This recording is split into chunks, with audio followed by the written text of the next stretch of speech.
proud to have Margery Krevsky, the author of Sirens of Chrome, the enduring award here to our Ann Arbor, Michigan office. Margery co-founded Productions Plus, located in Bingham Farms, Michigan, in 1981, and the agency has quickly grown or grew to one of the major players in selecting and training talent for the auto shows. Productions Plus has recently evolved to become a full-fledged talent management firm and has offices in LA and Chicago. Margery and Productions Plus, the talent shop, are also involved in booking talent for conventions, toy shows, food demonstrations, and movies being filmed in Michigan, which is exciting. So without further ado, please help me in welcoming our guest, Margery Krevsky. Thank you, and it's wonderful to be here. And hello to everyone out there in simulcast land too. Today I'm going to take you through Sirens of Chrome, and you have the book in your hand. And Sirens of Chrome, that's the name that I give to the people, the models that work the auto shows. It's not just the cars that are wonderful, although if you read a quote from me in the newspaper, it will always be at the auto show, the cars are the stars. But we have to remember the cars cannot talk. They are fabulous, magnificent, mute, beautiful creations, but they cannot talk, so someone has to talk for them. So from the beginning of auto show history, someone has had to do it. So I'm going to take you on that ride. And it is a very interesting ride of history, but I'm going to tie it into fashion too, just because I'm a girl and I like fashion, so we're going to do that. And we're going to compare some of the automotive fashion to the regular fashions that people wore in those days too. So it's kind of a multi-layered talk, Sirens of Chrome. I'm very proud that Sirens of Chrome did win in Michigan one of the 2009 most notable books. And it sure doesn't hurt that Michigan is known as the car state. And this is the first section of my talk called Awakening the Wheels, and our time frame is 1900 to 1920. People ask me, when did the first auto show begin? Well, there's a big fight between Chicago and New York about where it really started. And from the research I've done, I think it's the Chicago Coliseum. And the first Sirens of Chrome, or product specialists, were not gorgeous models. We're not gorgeous men or women. You have to remember, the year was 1905, and people didn't even know if cars really worked. Most people had transportation, they had a horse and buggy, and they weren't sure that a car, a mechanism, a machine could really be reliable enough. So the people that you see in this picture up here are a family, and the gentleman is a physician because he did house calls, they did those in those days. And if a physician chose a car over a horse and buggy, that was a pretty strong statement.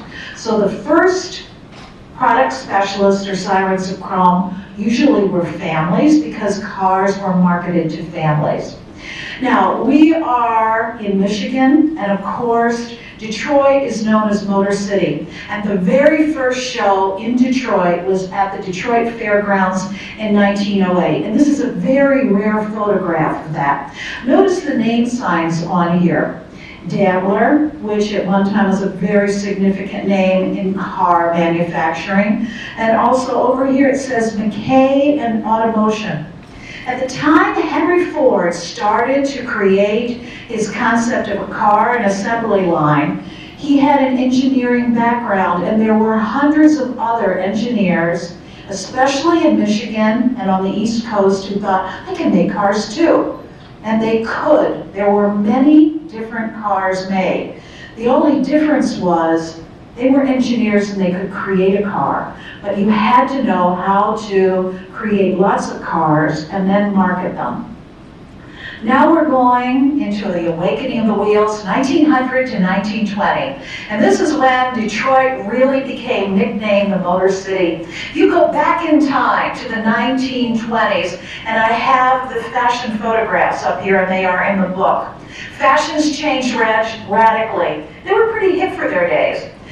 Women's skirts came up, hair got cut, makeup became acceptable, and people began to look at cars not only as basic transportation, but also it began to have a fun element with it also.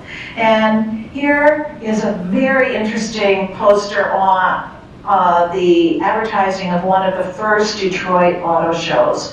So America gets Detroit as the Motor City.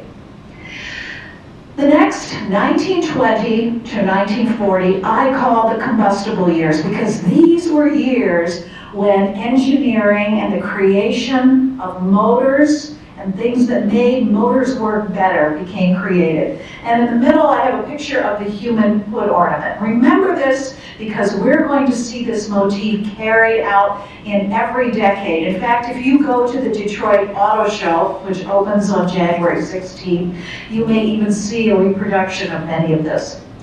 In the Combustible Years, what happens to cars? You've had two slides of previous cars where they were kind of boxy, they were always in black, but now we get curved bumpers, sleek shiny hoods, and the beginning of the human hood ornament theme. The Combustible Years, 1920 to 1940, Ford production soars. Of course, being from Michigan, the name Ford is a very, very strong element in the consciousness not only of the state, but also the United States.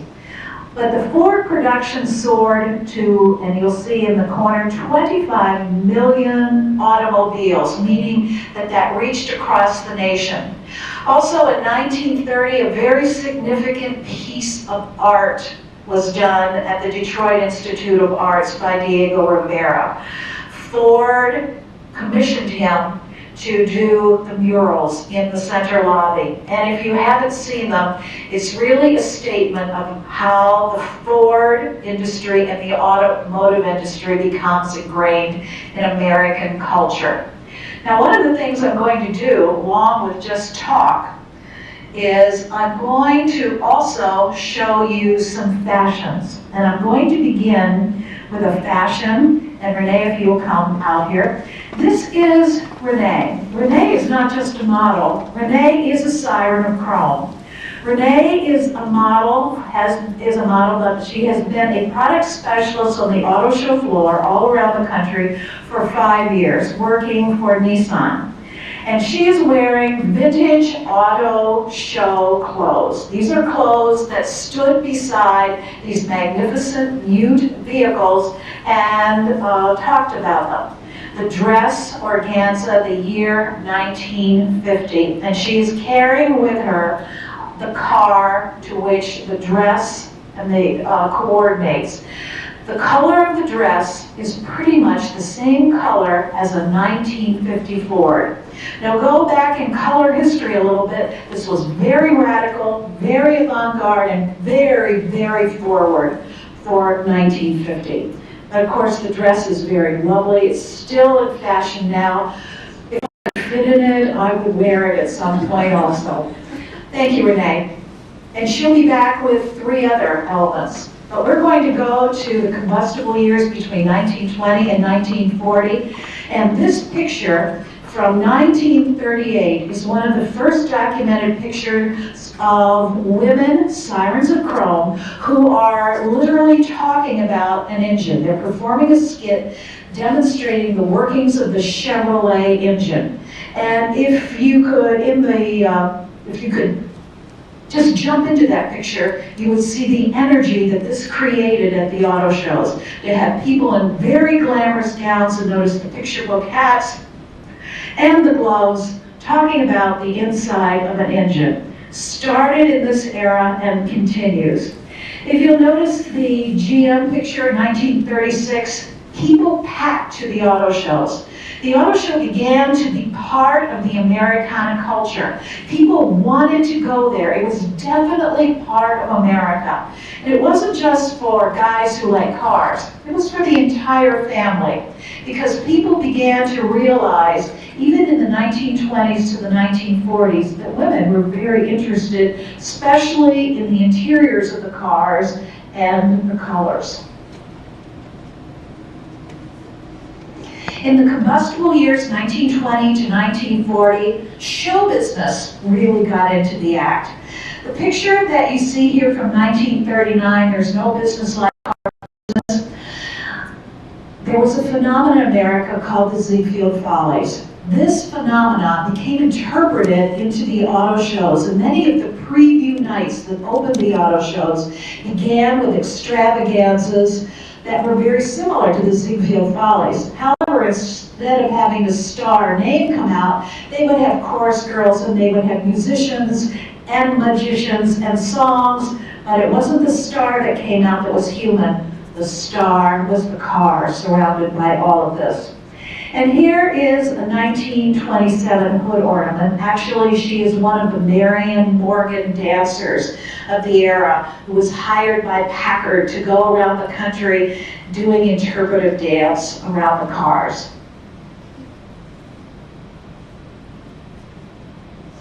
The apex of excess, 1940 to 1960. And I call this the apex of excess for this era, and there was also another era of excess, and that was in the 1980s. Here's our hood ornament again, a very Jean Seberg, the actress-like look, very sleek, very dramatic. And what was excessive about automobiles at this time?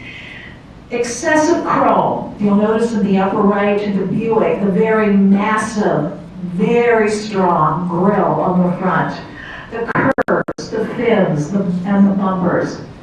And right at the middle top, I found this wonderful photograph of fashion at the time, which was also excess. And that is a jacket with a modified hip line having almost wings. This was at the beginning of the 1930s, and when I saw that, I thought that really related to what was happening in automobiles at the time, too. The war years came, 1940 to 1944. Something very interesting happened in our country. We had all of these great assembly lines that were making major cars for manufacturers. But during the war, from 1942 to 1944, they all stopped.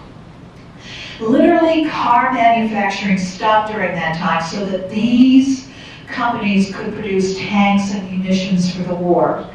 But some of the advertising and marketing still remain because there were still a lot of cars out there and used cars that could be sold.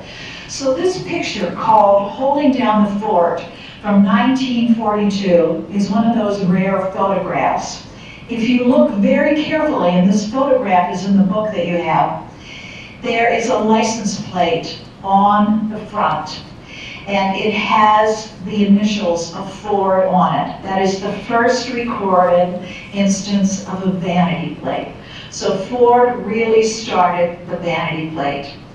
In 1943, when some of the soldiers started to come back from the war, ads began to run, such as the one you see on the right, announcing you're coming back in with this saying, you're on the beam, which is, I think, a naval expression. No, in 1943. So we come back. We come back. No.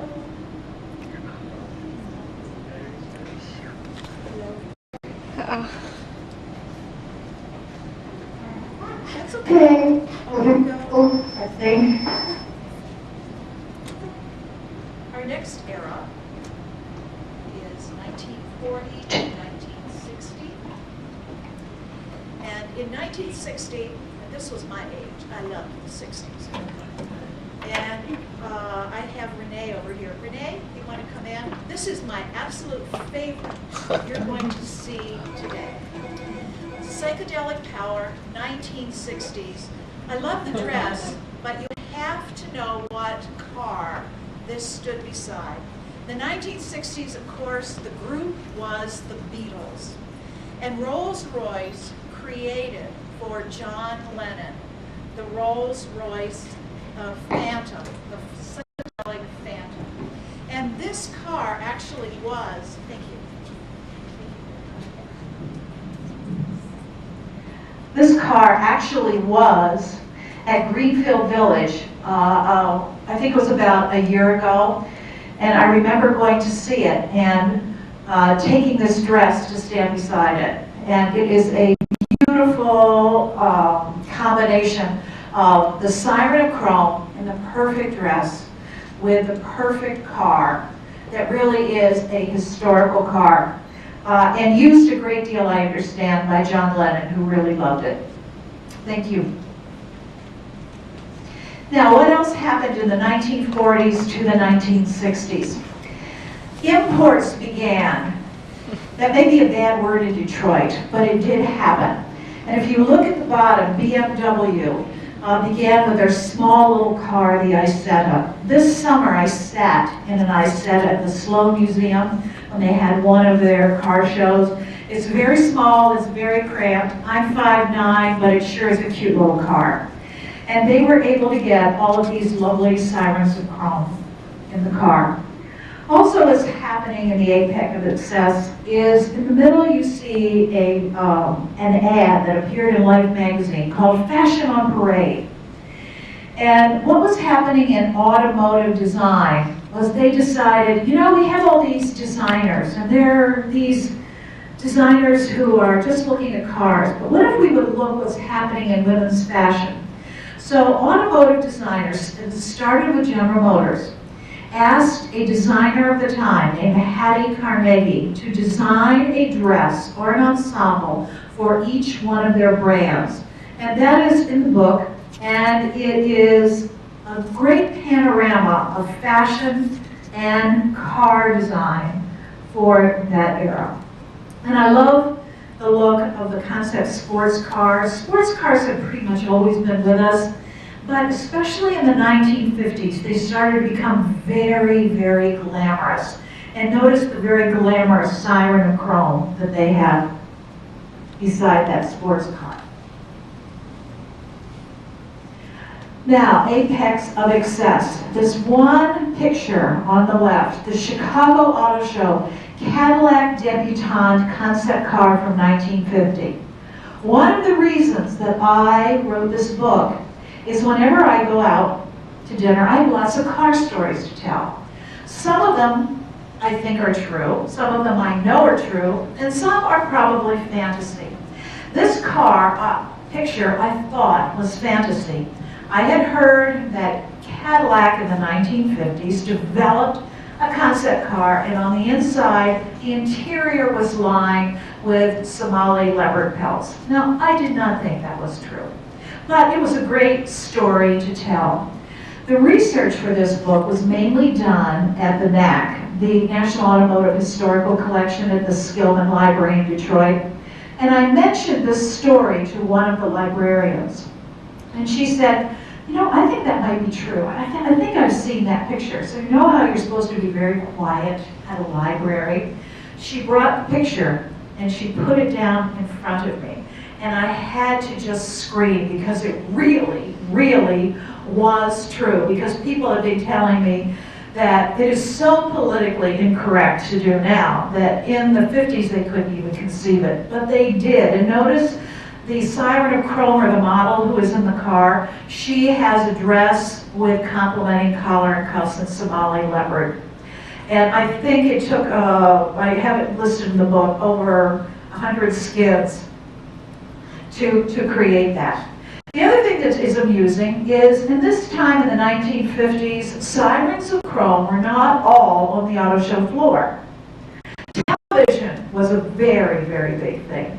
And Dinah Shore, who is the singer you see in that sports car, the Chevrolet sports car, was on TV every week, and she ended her show with a little song, See the U.S.A. in your Chevrolet. And that became a thought that just went through your head all week. And she appeared for Chevrolet and General Motors at many auto shows around the country. And thus began stars, movie stars, songstresses, singers who represented cars. And here are other famous people who are Sirens of Chrome. There's Cary Grant at the BMW i7. gorgeous Cary Grant. There's a wonderful story behind this. This photograph was taken in France just after he and Grace Kelly had completed their Alfred Hitchcock movie. And he very much wanted to stay in Europe. And so the contract with BMW permitted him a very luxurious summer there. And then Greta Garbo. Greta Garbo was very famous for her beautiful legs. And so when Mercedes brought out a new bench type of seating at the Detroit Auto Show, they brought in Greta Garbo to display this beautiful leather seating. And there she is, luxuriously draped on the seat with her beautiful mink coat. And then at the top, Miss Americas, literally from the beginning of the 50s until very, very recently, was aligned with a car company, usually General Motors, and they traveled all over the United States and went to dealerships. This Miss America is Sharon Ritchie from 1956. She's standing with Mayor Wagner of Detroit, and behind them are all of the sirens of the automotive business. And then below it are the starlets, all the Sirens of Chrome that maybe you don't know their names, but they work very hard to bring glamour and information to the auto show. Apex of excess, 1940 to 1960. We continue with very unusual cars like the James Bond car. You know those early James Bond movies, they always had those great cars. Those were one of the biggest draws to the auto show, especially in the 1960s, and it certainly didn't hurt if some of the starlets would come along with the cars. You see Jaguar beginning to make a very big presence at auto shows. And Ford Motor Company, with this great photograph on the right, one of their concept cars, this is called a uni-wheel car.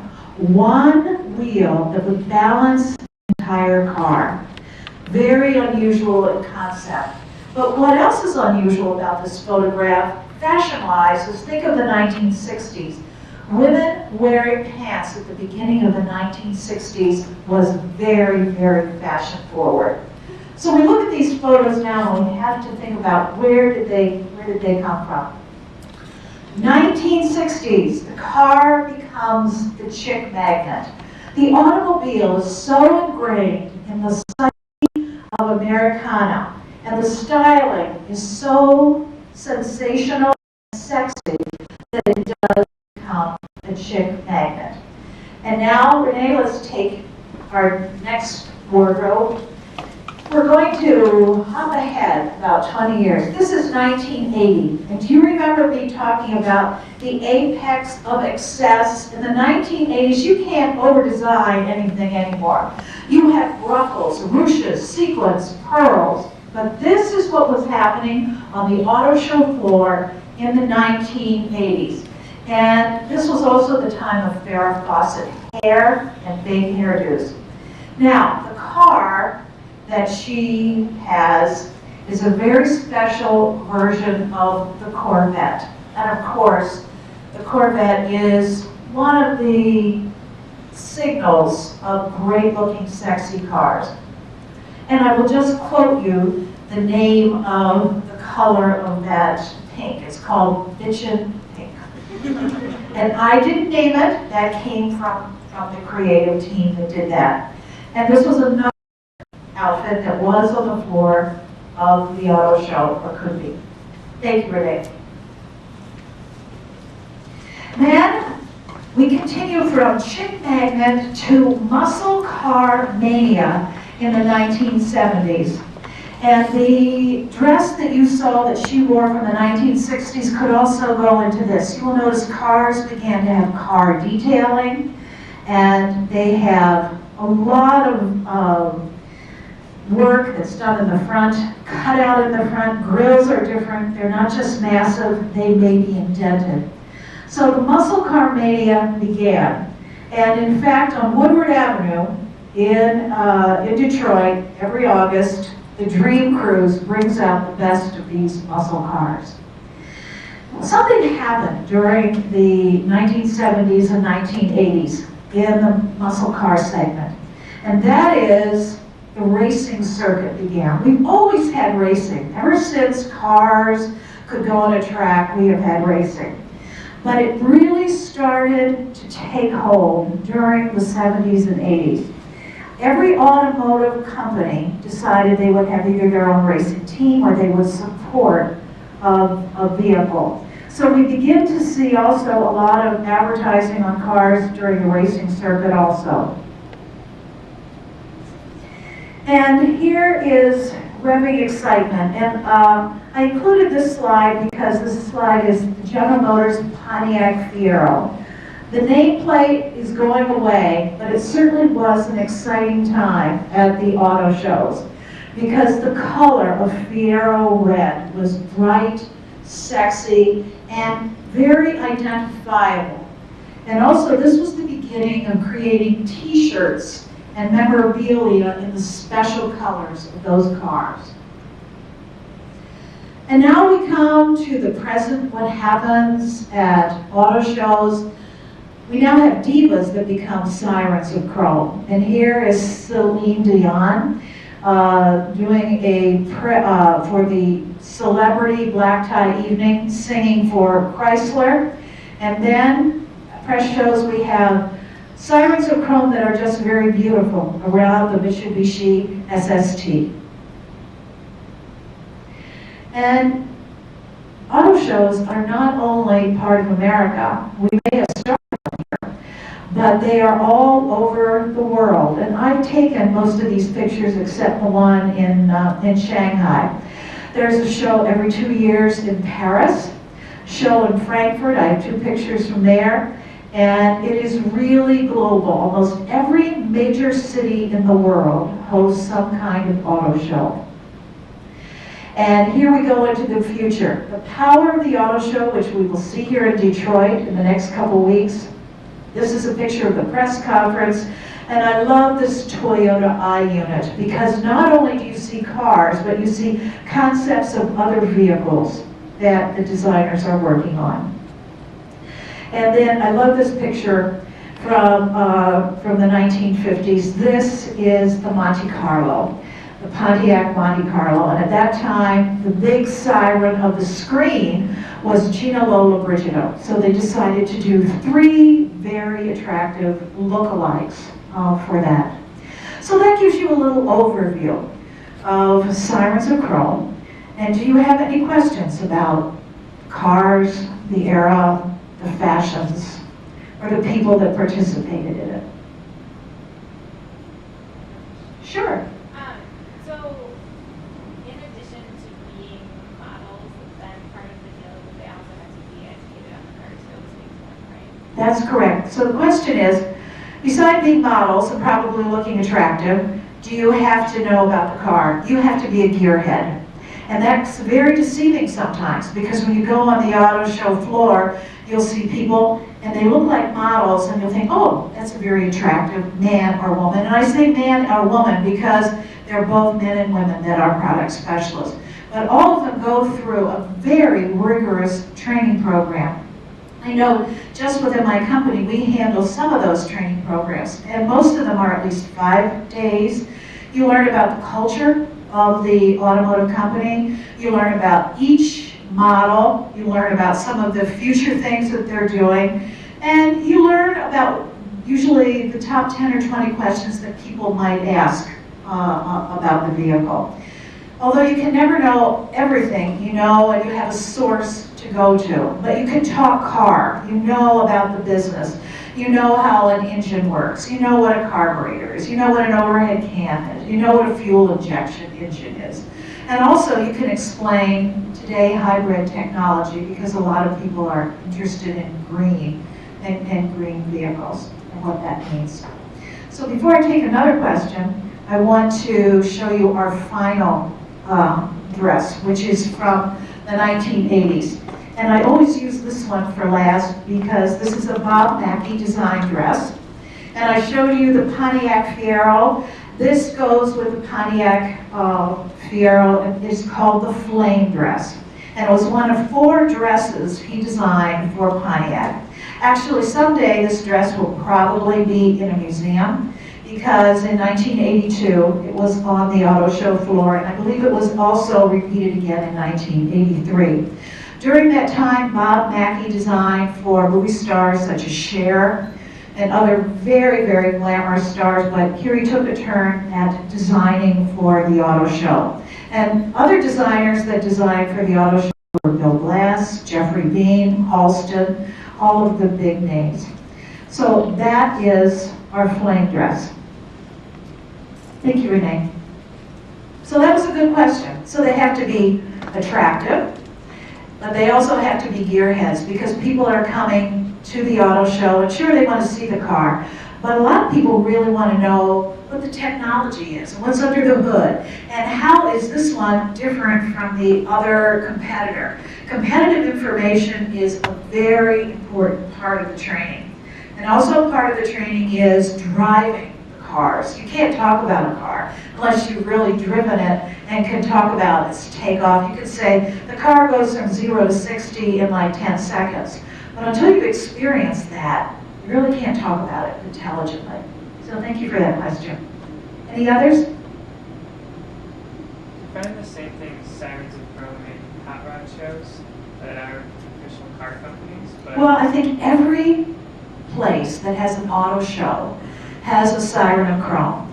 My area of expertise are the national auto shows, but certainly every hot rod show, every small little parking lot that says in the summer we'll have an auto show here, so bring your car out. Cars and autos are just part of our DNA. When I've traveled around the country to my book signings, one of the first questions I'll ask someone is, what was your first car? And just like you can never forget your first kiss, you never forget your first car. What was your first car? Dodge Caravan. See, and mine was a VW Beetle in turquoise, and I even named the car. We have such affection for cars in our lives. But yes, every single motor show probably has a Siren of Chrome standing beside it. And the reason is the same all over, and that is the cars are hot or great or historical or just loved by someone, but they can't talk. And so someone needs to talk about them because we are interested in them. Any other questions? Yes, Lindsay. How many models do you staff for the Detroit Auto Show, for example? About 200. Okay. Around 200.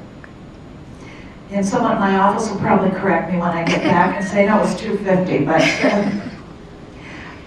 that is a massive project. But I want you to remember, the first auto show of the year does not start in Detroit. The first auto show really is in September, and usually starts with the Texas State Fair, which has the longest running auto show of any city. That auto show, which is part of their fair, runs 30 days. Most auto shows run anywhere from 7 to 10 days in major cities like Detroit, New York, Philadelphia, Boston, Miami, Los Angeles, and Chicago.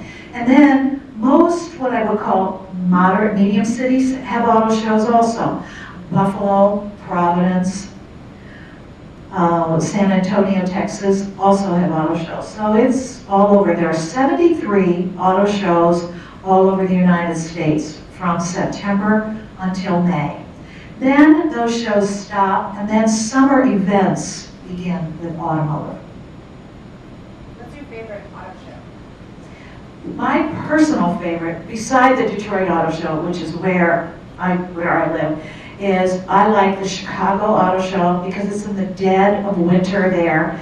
And you would think everyone would want to stay just holed up in winter, but it is amazing to me the families and the people that brave major snowstorms to come to see the auto show. On the first day at McCormick Place of the auto show, people are lined up. But you say favorites. There are many favorite elements that I have of other shows around the country too. For example, the San Diego Auto Show in California, you can't beat the location. The San Francisco Auto Show, which is usually over Thanksgiving time. brings a holiday atmosphere to it because it's usually open on Thanksgiving Day and people are filled with holiday spirit. The New York Auto Show opens usually Good Friday or the Saturday after Good Friday, and so it's Easter, and people come through that show on Easter Day, all dressed up. So it's a very wide span, and I enjoy them all. Or you go down to Miami, and people come through there from South Beach, and that's a show in itself. Yes? Maybe a question for you. Do you think that the economy right now obviously isn't been kind to auto companies in general? Do you think that that is going to be affecting what we see in the next couple of years in terms of innovation for them? Or? Well, as far as innovation, you can't keep the human spirit of creativity down. So it can be a relatively depressed economic time, but that creative spirit is still there. However, what can be realistically interpreted and what people will buy is another thing that needs to be decided. But the ideas that I hear coming out of automotive companies and the design studios are pretty amazing.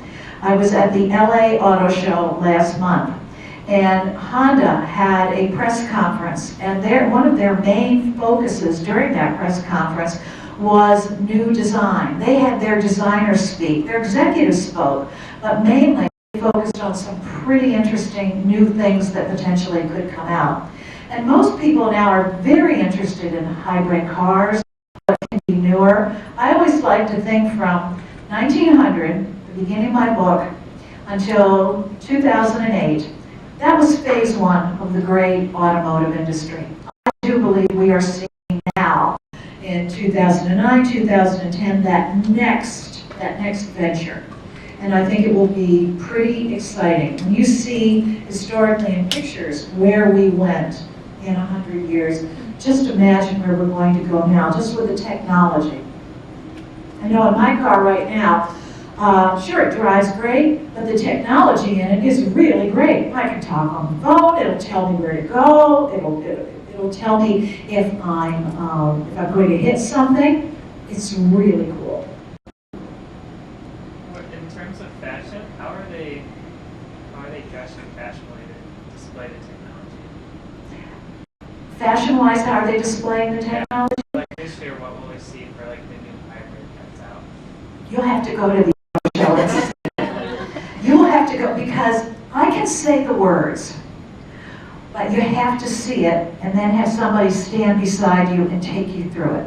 It would be like explaining the computer for the first time. You're going to get this thing that looks like a box, you're going to open the top, you're going to turn it on or whatever. So go to the auto show and you will just have a wonderful time because it's right there. It's like fun time. And how does that relate to fashion? When you go to the auto shows, half the fun is looking at the exhibits, because the exhibit houses really, in my opinion, are art houses. And they need to showcase these cars to make them look great. But also I stand there and I look and I think, that display could be in the Museum of Modern Art. And not only do you see American design thinkers, but also when you go to BMW or you go to one of the other manufacturers in Europe, you see what those design heads think is very cutting edge also. And that is wonderful. It is like going to a museum in some ways. So come, I'll meet you there. Do car companies or the companies that contract the models, do they like specifically go out and look for designers if they have a certain designer that is really hot for the fashions, or do they just kind of have a vision in mind and that's creative? Well, in our company, we have a very special woman, and her name is Sherry Barnett, and she happens to be seated over there. Sherry, stand up here. And Sherry Barnett is a graduate of Parsons School of Design. You've seen Project Runway and Tim Gunn, and Heidi Klum. Well, she's our Heidi Klum and our Tim Gunn combined at Productions Plus. And she has a pulse ever since I think she was little, because the design was in her mind, that she always wanted to be a designer. She does a lot of research and has a pulse and an understanding of each brand that we represent, and that's a very critical thing. And in her mind, she will create conceptions and she will draw them out and present them to the automotive decision makers. And from that discussion, and it is a major group of meetings, the wardrobe will result.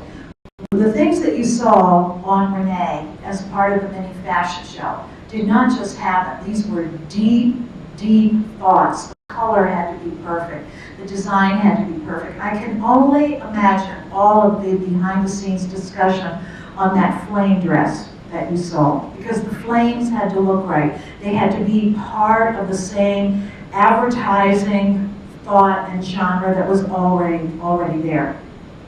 So great questions. Yes?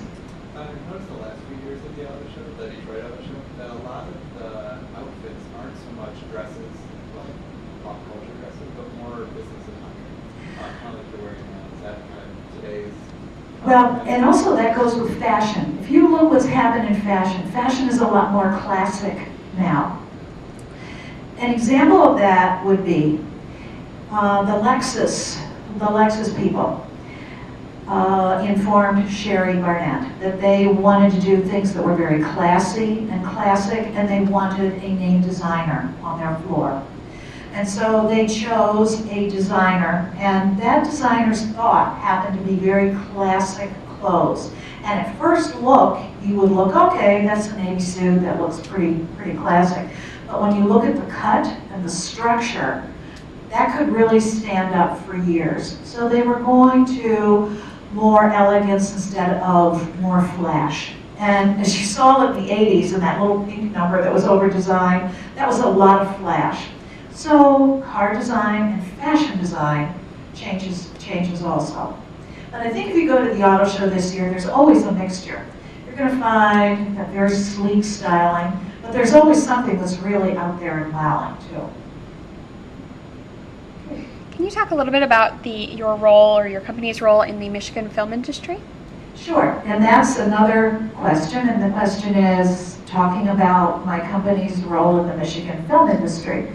And that's a great question, because as most of you know, in Michigan during the past year and a half, the state has given some very hefty tax benefits to anyone who is coming to the state of Michigan to make a film.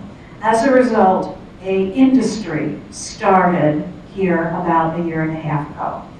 And so there are many major producers and directors that are coming in to cast most of these films. You've probably seen the film, Clint Eastwood's film, Gran Torino. Much of that casting was done here. The major stars still come from Hollywood, but most of the other actors come from here, and we do a lot of that actor finding. We work with casting agents. In fact, yesterday we had a casting session, and I don't think I'm allowed to say the name of the movie, but the director from Los Angeles came in looking for children, looking for second leads, and looking for character actors. And there are 130 right now that are slotted to be filmed here in Michigan that have been approved for funding. And as the largest film and talent provider in the state, we hope to have a lot of that. So auto show is showbiz, and showbiz is showbiz. That is a good question. Anything else? Struggle just global how it's the greatest and we are hurting right now.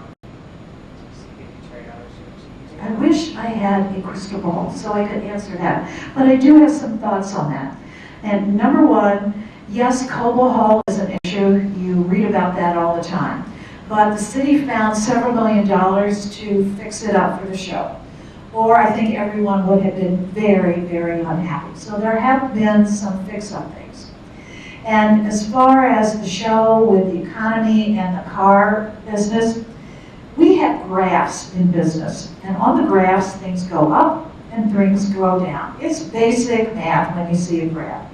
And so we are going through a very unusual and challenging period now where on the graph we are going down, and we hope that it keeps going up. So also, it's an interesting time in business because the people who were in business who weren't as committed may not be here anymore. But those who are really in it to win it and really be part of the business are part of it.